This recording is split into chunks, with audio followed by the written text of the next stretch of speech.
Welcome back to my YouTube channel live study Gaurav. तो जैसे कि आप सभी को पता है, आपका एसएससी स्टेनोग्राफर 2023 का जो एग्ज़ाम है वो 12 अक्टूबर को शेड्यूल्ड है। तो आप लोग उसकी तैयारी कर रहे होंगे। बहुत से ऐसे बच्चे हैं जो 2022 में रह गए हैं किसी भी कारणवश, भले उनका स्किल में कोई गड़बड़ रह गई या उनके मार्क्स कम रह गए, फाइनल कट ऑफ से आउट हो गए, and many more reasons are there. So जो भी आपकी दिक्कतें आपने 2022 में फेस की है, तो आप उनको रेक्टिफाई करके आप 2023 को एक बहुत अच्छी अपॉर्चुनिटी बना सकते हैं, जिससे आप एक अच्छा स्कोर करें मैक्सिमम 2 महीने के अंदर। और किस तरीके से आप मतलब जितना अच्छे से अच्छा स्कोर करके एक सीट सिक्योर कर सकते हैं। ठीक है। सो बहुत से बच्चों को आप पूछ रहे थे कि वैकेंसी कितनी आ सकती है। तो रफली अगर मान लो तो 1200 से 1300 वैकेंसी आ सकती है, अराउंड 1500 हाईएस्ट जा सकती है, जो मेरा अनुमान है। और भाई देखो, और तो सारी चीज़ें एसएससी को ही पता है, क्योंकि हमने 2 डिपार्टमेंट्स की ही देखी थी, सीबीडीटी और डीओपीटी का जो अभी तक हमें आरटीआई रिप्लाई मिला है, उसके हिसाब से 800 वैकेंसी के नियर अबाउट पहुंच चुकी है वैकेंसी। सो हम और एक्सपेक्ट कर रहे हैं कि 400-500 वैकेंसी और हो जाएगी और डिपार्टमेंट से। इससे ज़्यादा मुझे उम्मीद कम ही लग रही है। ठीक है। पर वो वही है कि वो तो पता तभी चलेगा जब पेपर वगैरह होगा और जैसे फर्दर प्रोसेसिंग होगी। तो उन सारी चीज़ों को साइड रखते हो, आपको बस ये सोचना है कि मुझे एक सीट सिक्योर करनी है, वैकेंसी कितनी आएगी कितनी नहीं आएगी उसे आपको टेंशन लेने की ज़रूरत नहीं है। ठीक है। आपको सिर्फ एक ही चीज़ की टेंशन लेनी कि मैं मैक्सिमम स्कोर कर रहा हूँ इस एग्ज़ाम में। अगर आप मैक्सिमम स्कोर करोगे तो आप कहीं ना कहीं एक सीट सिक्योर जरूर कर लेंगे। ठीक है। सो बात करते हैं कि इसमें सारे सब्जेक्ट आपको पता है कि अभी तक एक आइडिया है, जो हमारे पास 3 ही सब्जेक्ट होते हैं। बहुत से लोग पूछ रहे हैं कि क्या इसमें मैथ्स ऐड होगा। तो मुझे तो नहीं लगता कि मैथ्स ऐड होगा, बट हाँ 1/3 की नेगेटिव मार्किंग जरूर इंट्रोड्यूस करी जा सकती है, जैसे एसएससी में करी है। बट देखते हैं फर्दर क्या चीज़ ये सच होता है या नहीं होता, वो 2 अगस्त को आपको पूरा क्लियर हो जाएगा। सो सबसे पहला पार्ट है आपका इंग्लिश सेक्शन का, जो आता है आपके 100 मार्क्स का। ठीक है। वैसे मेरे माइंड में एक और चीज़ थी, मैं ये वीडियो तो बना रहा हूँ, इफ़ अगर कोई भी क्या बोलते चेंजेस आते हैं पैटर्न में, तो मैं आपको एक और वीडियो प्रोवाइड करूँगा उसके रिगार्डिंग। ठीक है। बट जब तक नहीं आ रहा है नोटिफिकेशन, जब तक आप इससे भी चलोगे तो आपका काम होगा, क्योंकि ये सब्जेक्ट तो ऑब्वियसली आपके पेपर में होंगे ही होंगे। तो सबसे पहले तो हो गया आपका इंग्लिश, जो आपका 100 मार्क्स का होगा। फिर होता है जीके, जो आपका 50 मार्क्स का होगा। और उसके बाद होता है रीजनिंग, जो आपका 50 मार्क्स का हो गया। तो ओवरऑल आपका पेपर हो गया 200। और आपको अगर एक अच्छी जॉब मानो ग्रेड सी में अगर आपको सिक्योर करनी है, तो मेरे हिसाब से 160 से नीचे आपका स्कोर नहीं होना चाहिए if you want to secure a job in grade C. ठीक है। इफ़ अगर मैं बात करूँ ग्रेड डी में अगर आपको सिक्योर करना, तो फिर भी उसके आसपास भी आपको 143 ±5 कर सकते हो। इसके अराउंड आपको डी मिल जाएगा। ठीक है। फिर भी अगर बोलते हैं ना सेफर जोन चले, तो आपको कोई भी डिपार्टमेंट चाहिए तो मिनिमम आपको 150+ तो लाना ही पड़ेगा स्कोर। मैं यूआर कैटेगरी की बात कर रहा हूँ। अदर्स कैटेगरी अपने हिसाब से देख लें कि आपकी लास्ट ईयर की कट ऑफ कितनी रही है, उससे 10-5 नंबर ऊपर इस बार कट ऑफ रहने वाली है। क्योंकि इस बार वैकेंसी बहुत ह्यूज थी, और उसमें अगर क्या बोलते हैं इतनी वैकेंसी के बाद अगर कट ऑफ ऐसी गई है, तो अगली बार जरूर चांसेस है कि 10 से 12 नंबर की जो कट ऑफ है उसमें इंक्रीमेंट आपको देखने को मिलेगा। ठीक है। अब बात करते हैं कि आपको इंग्लिश किस तरीके से प्रिपेयर करना है। तो जैसे कि आप सभी को पता है, इंग्लिश के लिए 3 पिलर इंपॉर्टेंट है। ठीक है। एसएससी का जो है वो सीन अभी यही चल रहा है। एक तो हो गया आपका वोकैबुलरी, उसके बाद आपका हो गया कॉम्प्रिहेंशन पार्ट या क्लॉसेस वगैरह, और लास्ट हो गया आपका ग्रामर।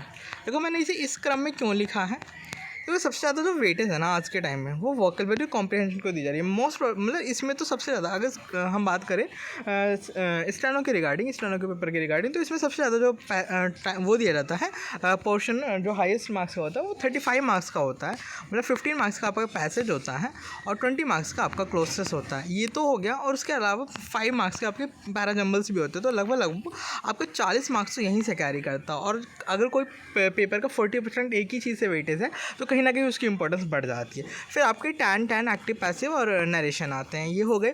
फिर आपका हो गया 60 question, tan sentence improvement, tan आपके आते हैं फाइंड द एरर। ठीक है। तो 20 ये हो गया। तो आपके ये हो गया 80 क्वेश्चन यहाँ से हो गए। अब रह जाते हैं 5 फिलर्स आते हैं आपके एक अलग टाइप के, वो भी अगर आप उसमें कंक्लूड करोगे तो 45 मार्क्स का लगभग बैठ जाएगा। 5 फिलर्स हो गए, 85 हो गया। और 15 मार्क्स की आपकी वोकैबुलरी आती है, 5 एंटो, 5 साइनो एंड 5 इडियम्स एंड फ्रेजेस। ठीक है। तो ये आपका ओवरऑल पेपर का वेटेज रहता है। इसे अगर आप नोट करना चाहते हो तो इसे नोट कर लीजिए कितना वेटेज आपका रहता है। ठीक है। तो आपको सबसे ज़्यादा जो पोर्शन हाईलाइटेड है, अगर मैं बात करूँ कि 15 नंबर का पैसेज, 20 नंबर का क्लोज टेस्ट, 5 नंबर का फिलर्स और 5 नंबर का PQRS, तो ये हो गया 10। तो अगर आप इन सब का टोटल करोगे तो लगभग आपको 45 मार्क्स तो यहाँ से होगा। और जो 55 मार्क्स बचा है, उसमें से आपका 20 मार्क्स जो है ना, वो एक्टिव पैसिव और नरेशन से है। सो अगर आप इन दोनों को बहुत अच्छे से प्रिपेयर कर लेते तो 45 और 20 कितना हो गया आपका 65 मार्क्स यहाँ से आप ले जाएंगे। मैं मानता हूँ इसमें थोड़ी कमी होंगी, तो आप यहाँ फिर भी आप 60 मार्क्स अच्छे से ले जाएंगे अगर आप इस पोर्शन पे ज़्यादा मेहनत करेंगे। ठीक है, 60 मार्क्स इधर से हो गए, और जो आपका रिमेनिंग पोर्शन बचा है उसमें से भी अगर आप 20 मार्क्स गेन कर लेते हैं कैसे भी करके 60 + 20 तो 80 आपका हो जाता है। अगर मैं उन बच्चों की बात करूँ जो बिल्कुल ही नहीं पढ़े हैं अभी तक। ठीक है, जो बच्चे अच्छे से प्रिपेयर करें उन्हें पता है कि 90+ अगर स्कोर करेंगे तो बहुत ही अच्छा चांस बनता है। ठीक है, 90+ ही एक सेफर साइड रहना चाहिए अगर आपको इंग्लिश में स्कोर चाहिए, क्योंकि देखो जीएस में स्कोर बहुत ही मुश्किल हो पाता है। जीएस प्रेडिक्टेबल नहीं होता कभी भी। ठीक है, उसके ऊपर आप पेपर देने नहीं जा सकते, तो आपको 2 पोर्शन हमेशा स्ट्रॉन्ग करने पड़ेंगे, वो है आपका रीजनिंग प्लस में आपका इंग्लिश। अगर आपके दोनों पोर्शन अच्छे नहीं हैं तो आप कहीं ना कहीं लाख खाएंगे और कहीं ना कहीं फाइनल मेरिट से फिर झटका लेकर आएंगे। ठीक है, तो उस चीज़ के लिए प्रिपेयर रहो। मेरा कहने का मतलब ये है कि अगर उस चीज़ को आप नहीं चाहते अपनी लाइफ में दोबारा से इंट्रोड्यूस करना, तो प्लीज़ उस चीज़ के लिए प्रिपेयर रहेंगे, अपना स्कोर बहुत अच्छा करना है। अब बात करते हैं कि आपको बढ़ाना कैसे है स्कोर। तो कॉम्प्रिहेंशन के लिए आपको क्या करना है, आपको डेली 1 आवर न्यूज़पेपर पढ़ना है। ठीक है, समझ में क्या आ रहा है क्या नहीं आ रहा उससे मतलब नहीं है, बस आपको न्यूज़पेपर पढ़ना है। आप बोलोगे कि बहुत से बच्चे बोलते हैं कि इसमें से नोट कर लो, निकालो वोकैबुलरी। देखो मेरा मानना यह है कि आपने न्यूज़पेपर पढ़ रहे हो, आपको वोकैबुलरी नहीं पता, आपने उसे सर्च किया, आपने एक बार पढ़ा और आपने उसका मीनिंग सेंस लगा के पढ़ लिया।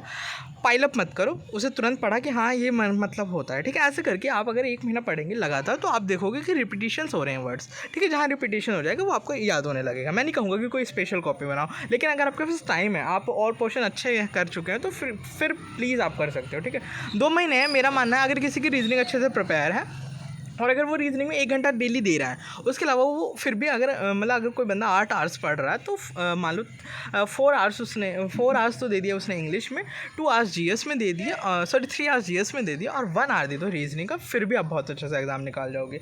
इसके अलावा और कोई स्ट्रैटेजी नहीं हो सकती। 8 आवर्स अगर आप रेगुलरली कभी से भी 2 महीने पढ़ोगे तो फॉर श्योर आपका एग्जाम निकल ही जाएगा। ठीक है, सो आपको इसी तरीके से प्रिपेयर करना। तो सबसे पहले आपको न्यूज़पेपर रीडिंग की हैबिट डेवलप करनी है, मॉर्निंग उठते ही आपको न्यूज़पेपर पढ़ना है। ठीक है, न्यूज़पेपर पढ़ने के बाद आपको क्या करना, जो भी आपने न्यूज़पेपर में पढ़ा वो सारी चीज़ें ठीक है, वो आपकी रीडिंग एबिलिटी में काम आएगा। उसके बाद आपको वोकैब पे स्विच करना है। डेली आपको 50 वोकैबुलरी मिनिमम आपको याद करनी है, डेली बाय डेली 50 वोकैबुलरी, क्योंकि आपके पास 2 महीने ही हैं तो आपको वोकैबुलरी ज़्यादा करनी है। तो आप ज़्यादा करनी है, तो इस दैट्स वाई मैं 50 बोल रहा हूँ, नहीं तो मैं कम भी बोल सकता था। जब आपके पास टाइम कम है तो आपको मेहनत ज़्यादा करनी पड़ेगी। ठीक है, 50 वोकैबुलरी पर डे करेंगे। अब आप पूछोगे कि कहाँ से करेंगे हम वोकैबुलरी, तो बहुत सारी बुक्स हैं रिनॉन्ड जिसमें प्रीवियस ईयर क्वेश्चन आते हैं। लाइक जो सबसे ज़्यादा मैंने सुनी है वो ब्लैक बुक सुनी है, उसमें आपके प्रीवियस ईयर क्वेश्चन हैं, तो प्रीवियस ईयर की वोकैबुलरी पे ही सबसे ज़्यादा ध्यान देना, फोकस जो आपको रहना है प्रीवियस ईयर क्वेश्चन पे ही रहना है, उसके अलावा कहीं और स्विच नहीं करना है। ठीक है, 50 वोकैबुलरी पर डे आपको याद करनी है। लाइक 20 आपने ईडियम्स कर लिए, और 20 आपने एंटो कर लिए, 20 आपने साइनो कर लिए, 10 ईडियम कर लिए, 10 ईडियम कर लिए। एक दिन ईडियम कर लेना, एक दिन आप क्या कर लेना, 1 वर्ड सब्स्टिट्यूशन करना। वैसे तो 1 वर्ड आता नहीं है, बट उसकी हेल्प जरूर होती है। वोकैबुलरी सेक्शन में कई बार ऐसा पूछ लिया जाता है, तो इसलिए आप ये ना सोचें कि 1 वर्ड नहीं आता हमारे एग्जाम में तो आ नहीं सकता। चेंज तो हो ही सकता है ना पैटर्न में, तो उस चीज़ के लिए भी आपको प्रिपेयर रहना है। और और क्या करना है कि एक दिन आपने ईडियम पढ़ ली, एक दिन आपके 1 वर्ड सब्स्टिट्यूशन, और एक दिन आपको फ्रेजल वर्ब भी करना है। ये याद रखना, फ्रेजल वर्ब भी बहुत अच्छा रोल प्ले करता है। ठीक है, फ्रेजल वर्ब को बहुत बच्चे ध्यान ही नहीं देते हैं, और जबकि ये बहुत ही इंपॉर्टेंट पार्ट बन जाता है। फ्रेजल वर्ब आपको फिलर्स में हमेशा काम आएगा, क्योंकि जैसे अगर मैं बात करूँ टर्न अबाउट क्या होता है, और ऐसे बहुत सारे फ्रेजल वर्ब आप देखोगे तो लुक आफ्टर क्या होता है, तो लुक आफ्टर के बाद वी की फोर्थ फॉर्म आती है, वी प्लस ING आता है। लाइक ऐसे बहुत सारे रूल्स हैं जो यूज़ होते हैं, तो आपको फ्रेजल वर्ब पे भी ध्यान देना है। ठीक है, ये हो गया आपका वोकैबुलरी सेक्शन। फिर आता है ग्रामर सेक्शन। तो ग्रामर सेक्शन अगर आप कहीं से पढ़ चुके हो ऑलरेडी तो ग्रामर के लिए आपको सिर्फ प्रीवियस ईयर क्वेश्चन मारने, और अगर अभी यहाँ तक आपने नहीं पढ़ा तो कोई भी स्टैंडर्ड की बुक ले लो। देखो किसी टीचर के पास जाओगे 2 महीने में सिलेबस खत्म कर पाना इम्पॉसिबल है। ठीक है, लेकिन मैं कहूँगा अगर आप बुक से पढ़ोगे तो इट मे बी पॉसिबल कि आप 1 महीने में अपना ग्रामर पोर्शन खत्म कर लोगे। 15 से 15 अराउंड चैप्टर होते हैं, मेन जो होते हैं उनके ऊपर आपको ध्यान देना। सबसे ज़्यादा subject verb, agreement, adjective, adverb, ये 3-4 chapter, preposition and conjunction, in chapters की प्रायोरिटी रखना। उसके अलावा वो जो चैप्टर्स हैं वो आप थोड़ा बहुत हल्का फुल्का हाथ पे रखोगे तो आप कवर कर जाओगे। और इंग्लिश में अगर मैं बात करूँ कि ग्रामर पोर्शन से इतने हाई फाई क्वेश्चन नहीं आ रहे कि अगर आपने चैप्टर्स नहीं पढ़ रखे होंगे तो आपका होगा नहीं। आप कुछ जगह आप अगर प्रैक्टिस में रहोगे, क्वेश्चन लगाते रहोगे तो आप वहाँ से भी कर जाओगे। ठीक है, तो ओवरऑल आपका इंग्लिश सेक्शन हो गया। फर्स्टली आपको क्या करना है कि 1 आवर न्यूज़पेपर पढ़ना है, 1 आवर आपको वोकैबुलरी प्रिपेयर करनी है, 1 आवर आपको क्या बोलते हैं वोकैबुलरी के बाद आपको प्रीवियस ईयर क्वेश्चन लगाना है, और 1 आवर आपको ग्रामर करना है। तो 4 आवर्स मैंने आपको यहाँ बता दिए। ठीक है, अब बात करते हैं हम रीजनिंग सेक्शन पे आते हैं। देखो रीजनिंग के लिए अब मैं आप 2 कैटेगरी के बच्चे लूँगा जो लगातार पेपर दे रहे हैं बट उनका स्कोर नहीं आ रहा, और सेकंड की जो अभी प्रिपेयर कर रहे हैं, जो जस्ट अभी लगेंगे नोटिफिकेशन के बाद या नोटिफिकेशन से पहले अब लग चुके हैं, जिनका इस बार नहीं हुआ है, ठीक है। तो जो बच्चे ऑलरेडी सिलेबस कवर कर चुके हैं उन्हें सिर्फ प्रैक्टिस करनी है। 1 घंटा बैठ के डेली क्वेश्चन मारो, 50 क्वेश्चन डेली करते रहो, और 2 महीने बाद आप खुद देखोगे रिजल्ट कैसा है। प्रीवियस ईयर क्वेश्चन करने और कोई क्वेश्चन नहीं करने। सेकंड आते हैं उन कैटेगरी के बच्चे जिनको सिलेबस कंप्लीट है, उन्हें क्या करना, 1 मंथ आपको पूरा अगस्त लेना है, आपको सिलेबस कवर करने में कि रीजन में कौन कौन से चैप्टर है उन सबको कवर करना है, ठीक है। उसके बाद आपको जो सबसे ज़्यादा मेहनत करनी है, या जो बच्चे पढ़ भी चुके हैं उनको भी जो सबसे ज़्यादा दिक्कत आती है, एक होता है मिसिंग नंबर जिसमें सबसे ज़्यादा दिक्कत आती है। उसके बाद होता है आपका सीरीज़ के क्वेश्चन जो होते हैं, जो 7 से 8 क्वेश्चन आते हैं, ये 2 चैप्टर जो होते हैं वो बहुत ज़्यादा दिक्कत करते हैं, और कहीं ना कहीं सिलॉक्स भी बच्चों को बहुत ज़्यादा दिक्कत करता है। तो ये आप इन 3-4 चैप्टर को बार बार रिपीटिशन में करते हैं ना, मैक्सिमम क्वेश्चन अटैम्प्ट करें, 1 घंटे में काफ़ी क्वेश्चन हो जाएंगे। अगर आप डेली करोगे तो 2 महीने में आपका जो रीजनिंग पोर्शन है वो बहुत अच्छा हो जाएगा, ठीक है। अब बात करते हैं हम one and only GS section, जो बिल्कुल अनप्रेडिक्टेबल है। तो उसके लिए क्या करना है, बहुत सारे बच्चों का कहना है कि करंट अफेयर मतलब पूछा जाता है 10 से 12 नंबर का। तो मैं बात करूँ कि 2020 तक पूछा गया था, 2022 में करंट अफेयर बहुत ही बेढंगा था, कहीं से कहीं तक करंट अफेयर मैच नहीं हो रहा था। 2 या 4 क्वेश्चन, 2-4 मतलब मेरी शिफ्ट में तो एक भी क्वेश्चन नहीं था, अगर मैं बताऊं तो एक भी सिंगल क्वेश्चन नहीं था जिसमें करंट अफेयर का कोई क्वेश्चन हो। करंट अफेयर से रिलेटेड था भी तो 2019-20 का था, तो वो से करंट अफेयर हम नहीं बोल सकते हैं, ठीक है। मैं मानता हूँ कि उनकी इंपॉर्टेंस रही होगी, कहीं ना कहीं लिंक रहा होगा, बट इतना पुराना करंट अफेयर आप प्रिपेयर नहीं कर सकते।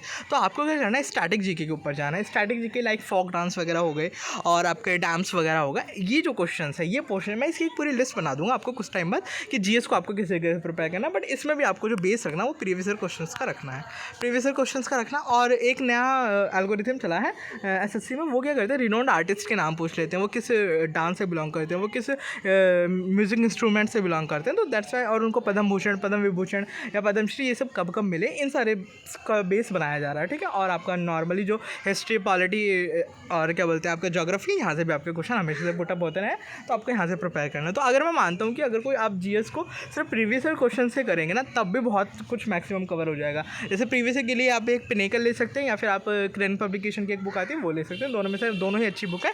डेली 100 क्वेश्चन भी पढ़ते जाओगे तो 2 मंथ्स बाद आप अपने अंदर खुद में ड्रास्टिक चेंज देखेंगे। इसमें कोई मतलब बोलते हैं ना मिरेकल वाली बात है कि सच में आप देख लेंगे, ठीक है। 2 मंथ्स बाद आपको सिर्फ प्रीवियस ईयर क्वेश्चन पे रहना और कुछ नहीं करना, क्योंकि ये टाइम नहीं है कि मैं बोलूँ कि जीएस को आपको किसी टीचर से पढ़ना है, हिस्ट्री करो, पॉलिटी करो, इतना टाइम नहीं बचा। 2 महीने बचे, आप जितने मैक्सिमम क्वेश्चन से गो थ्रू हो जाएंगे उतना आपके लिए बेस्ट है, ठीक है। और इसके बाद आपको देखो, अब मैंने ये उन बच्चों के लिए बताया जो बिल्कुल ही बिगिनर है, उन सब के लिए। और अब मैं बात करता हूँ उन बच्चों की जो बिल्कुल बहुत अच्छे से पढ़ चुके हैं, कवर भी है, उनके अराउंड ठीक ठाक नंबर भी आ रहे हैं, अब उन्हें इंप्रूवमेंट की जरूरत है, तो उन्हें सिर्फ मैक्सिमम मॉक्स लगाने हैं। अभी जो नए बिगिनर बच्चे हैं उन्हें वीक में 1 मॉक जरूर लगाने, क्योंकि 2 ही महीने आपको यहाँ पे प्रैक्टिस भी करनी है, आपको सीखना है, सारी चीज़ें एक साथ करनी है। तो आप अभी स्टार्टिंग में 2 मतलब अगस्त आपको वीकली मॉक लगाना है, फिर सितंबर के बाद वीक में 3 मॉक लगाने हैं, ठीक है। और जो लास्ट जो टाइम बचेगा मतलब 10-15 दिन पहले आपको रेगुलर मॉक लगाने हैं, ठीक है। क्योंकि अब वही है कि आपको सिलेबस भी कवर करना, तो ये सारी चीज़ें देखते हुए मैंने इस तरीके से बताया है। होपफुली आपको वीडियो बहुत अच्छी लगी होगी। आपका कोई भी सजेशन है, कोई भी डाउट है, आप मुझे कमेंट सेक्शन में बोल सकते हो। और इससे बेस्ट स्ट्रैटेजी मेरे अकॉर्डिंग तो नहीं हो सकती है, और अगर आपको मिलती है कोई स्ट्रैटेजी तो प्लीज़ उसकी तरफ जाइए। मेरा कोई बाउंडेशन नहीं कि आपको यही फॉलो करना है, ठीक है। हम किसी को भी किसी और के बोलते हैं ना, किसी और के साँचे में फिट नहीं कर सकते।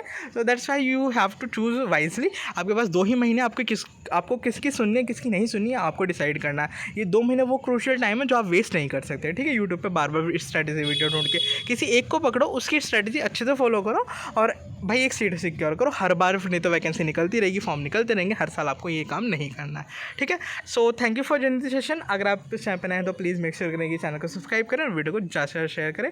और टेलीग्राम से नहीं कनेक्ट हुए तो प्लीज़ टेलीग्राम से कनेक्ट हो जाएँ। आपको लाइव स्टडी को आप जाके सर्च भी करेंगे तो भी मिल जाएगा, अदरवाइज़ अगर उससे नहीं मिलता है तो आप कम्युनिटी पोस्ट पे जा सकते हैं। और कम्युनिटी पोस्ट पे जाके आप, मैंने टेलीग्राम का लिंक वगैरह प्रोवाइड कर रखा है, तो वहाँ से भी आप सर्च कर सकते हैं। वहाँ पे आपको कोई भी अपडेट होगा तो वहाँ पे सबसे पहले दे दिया जाता है, क्योंकि हर टॉपिक पे वीडियो बनाना थोड़ा सा प्रोबेबली मुश्किल होता है। तो that's why I am saying it कि आपको टेलीग्राम से जरूर कनेक्ट हो जाना। So thank you for joining this session.